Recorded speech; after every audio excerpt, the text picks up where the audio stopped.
So the average rent on a single-family home in 2020 was $1,100, as opposed to 2 decades ago, it was $600. That's a difference. That's a huge difference. So you're looking at over $500 difference. Well, hello, good morning. It's not morning, but it is afternoon, and Close enough. It is close enough. But this is the Maximize Podcast, where we discuss all things real estate, life, and throw in the occasional humor. At least we kind of think it's humorous. We enjoy being funny, so hopefully you enjoy it as well. We do. So the genesis of this podcast really came up when Justin and I were chatting about the real estate business in general. So both he and I are in the real estate business, and we feel like the real estate business could be better, could be more efficient, and honestly, it could be more transparent. And so that's kind of the hope in the genesis of this podcast, that we can kind of talk and we can have a good conversation about some of these things. So today we're going to talk about buying versus renting. Dun, dun, dun. So what's better, buying versus renting, and what are some of the differences in some of the KPIs, the key performance indicators on why it's good, why it's bad, vice versa, right? Right, so I can stop right now if I'm someone watching, and I probably think, these two guys are in real estate. I know they're going to come up with a bunch of stuff that says buying is always better. It's not true. That is a fact. That might hurt you as an agent. Yeah. But it's not always true. Take it away, Josh Cooper. So there's a lot of things that kind of go into go through the process of helping somebody decide whether they want to buy or they want to sell whether they want to buy a house or they want to rent out a house. And some of those things obviously are very dependent on things like income, credit score, debt to income, really like those three things, right? Most people will say, hey, if I can get approval for a loan of this amount, that means I should buy, right? They'll say that. Yeah. So I have a quick little story if you want me to share the story. Yeah, please. Okay. So, some of the clients we're dealing with or that we're working with now. I do, unfortunate. And, they are a great, great, great young couple. I really, really like them. And, they're just in a place right now where they got an approval from an online lender that said that they can buy a house. And when you look at it and, I'm kind of analyzing some of the finances as well, like if they were my family member or my client, which they are, I advise them, this is probably not the best time for them to buy, just because of a whole slew of things that are going on in their lives, right? So they have outside factors that really dictate what that looks like. In defense of yourself, because you said as you're viewing it, they were already in the process when we came along to help. Oh, yeah, absolutely. Yeah. So we didn't get a chance to have some of these conversations early. No. And so, so trying to navigate that has really been on my mind and on my heart on why? So why is it not a good time, in my opinion, for someone like them to buy right now? Right. So we can throw out all the stats of why home ownership is better. And I think for the long term, I truly believe that it is. I do too. But for every single person, it's not the case. So we're talking about, you said earlier, you were essentially giving an overview of finances and what they're doing as the reasons where you're looking at it. But you're also considering heavily preference, personal standards, how you operate with different people, and then life situations. Mm-hmm. You need to view where you're at in life. So my story, 1,000%. I went to show a house to a young couple looking to get engaged. It was a small 2-bedroom, but it kind of functioned more like a 1-bedroom. And they were looking at it, and this market is high, but they were looking at it as it's always better to buy versus rent. And do you want to be a landlord someday? Is that something you feel like you could do? No. Well, do you want to give it to a property manager and still have it? No, I probably don't want any of that. Well, then let's not look at doing this right now when you're looking to get engaged and you could have a baby in a house that's a 1-bedroom.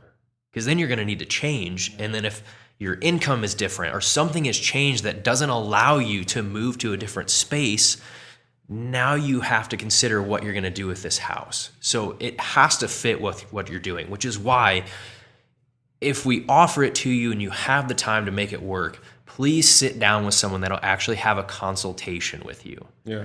Like we don't actually get the opportunity to sit down with most people, right? But if they're a buyer and we start asking questions, we're not trying to be nosy. Like we actually want to help. Yeah. Most of us want to help. Well, whole nother story. But on the flip side of that, if they buy that house and they don't want to rent it out later, they're essentially stuck at turning around and selling a 1 to 2 bedroom house, which eliminates a lot of people. Sure, exactly. Which is what I kind of mentioned to him. Like it may not, we don't have a crystal ball. The market could be fine because we're so underbuilt. We're so there just aren't enough houses. Period. Yeah. But we also have created a lot of debt in this market. So we don't have a crystal ball. The market probably is going to stay okay, but if for some reason it would go down, they're trying to sell a house. Yeah. Things happen. So I have a couple stats I want to throw out at you. Cool. Let's hear them. I don't want you to look at my computer because I don't want you to get the numbers.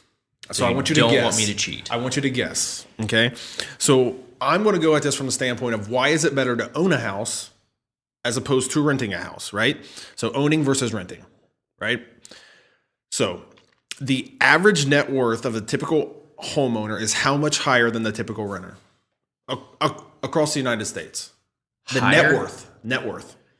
In percentage. Like what X? Is it 10X? 5X? Higher? 20X? 40. Okay.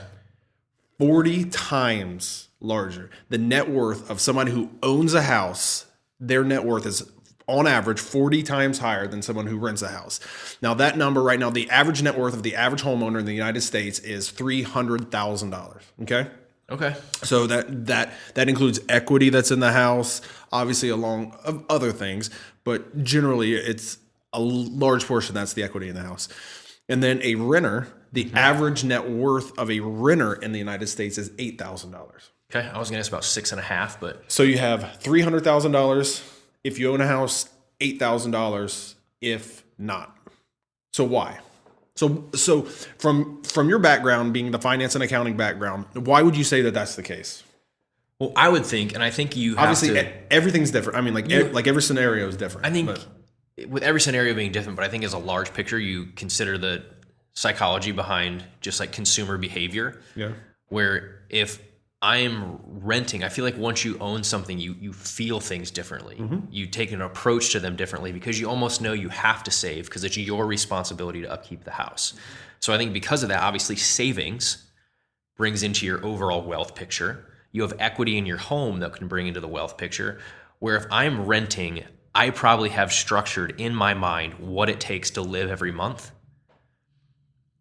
I may or may not be saving at that point because I just know what it takes and I may just pay for what it takes. I think it's a consumer behavior issue just as much as it is anything else. I would agree. So rent has also increased by an average of 8.86% since 1980. Okay, at least you aren't saying since 2020. No. Rent. So every year, rent goes up by 8.86%. On average since 1980. That significantly outpaces inflation, right? So if I look at it as, so let's say so the inflation number in 2021 just came out and we're at roughly 6%, right? Roughly. I think probably slightly higher, but yeah. And so if you look at that number, everything cost of goods, everything in the United States is costing 6% more, but you still have your rent is still going up by 8.86%. So that difference, let's say the benefit of the homeowner, right? You buy the house, you have a 30-year mortgage. Your mortgage stays the same unless taxes and you have a 30-year fixed mortgage. That payment stays the same for 30 years unless your taxes change, correct? Right, unless your taxes due for property ownership change. Correct. So with that being said, do you think that extra 8% is going into, where do you think that extra 8% is going? I would say part of that average is going to come out of the large states where the taxes do increase. Mm-hmm. You got to realize we have both sides of the spectrum that are affecting that number. Yep. And I mean, there's so many factors that go into that we could talk on forever, but part of it is people are buying the properties, and when you own a property, you have to be able to pay the bills on it, even from the business standpoint. So I would say it's a profit change. Yep. Not a direct profit change. I would hope most people aren't in it to sink everybody else's life away. I wouldn't think so. I would hope not. Yeah. Most people own houses. They're property managers, they're owners. But it is a business for them. It is. They're not in it to not make money, right? They're in it to basically, a renter is at a minimum 99% of the time they are paying they're paying the mortgage, the taxes, and insurance on that house, and then the overage is going back into the owner's pocket. Yes. So there's some sort of that overage that you have to decide, if you're going to rent, what you're willing to do, right? So I pulled up a couple really cool stats. Okay, what is the median rent across the United States in 2000 for a just for a single family home, which is just a regular house you see anywhere in the United States? If you're going to rent that out in 2000, the median cost was what? Okay, median. Let's balance out all the markets. Let's say like $1,300. $602. Okay, better than what I thought. So there aren't as many high-end spectrums as I was thinking. Yep, $602 a month in 2000. You jump a decade to 2010. What was it in 2010? Oh man, we were talking about 2000 before. 2000. I was thinking like last year, 2020. No. So that changes things. Yeah. Ooh, okay. 2010. I'm guessing we're at 8. 808. Okay. So it's jumped, $206 over a decade, your average rent. Okay. Jump up another 10 years to 2020, the average rent. Now, was my old number pretty close? Closer. Okay, we're at $1,150. $1,104. Oh man. So the average rent on a single family home in 2020 was $1,100, as opposed to 2 decades ago it was $600. That's a difference. That's a huge difference. So you're looking at over $500 difference over a 20-year span. Now, mind you, so how homeowners who rent out these homes, they can rationalize this and they can look at this, is if they bought that house in 2000, Mm-hmm. and they bought it solely to rent it, and you were paying $602 a month, their payment has not changed at all. And in 2020, they could have gotten $1,100 a month out of it. Correct. So just by them buying and holding that real estate, they're getting an additional, I'll use air quotes, but they're getting an additional $500 a month income, revenue from that property. Right.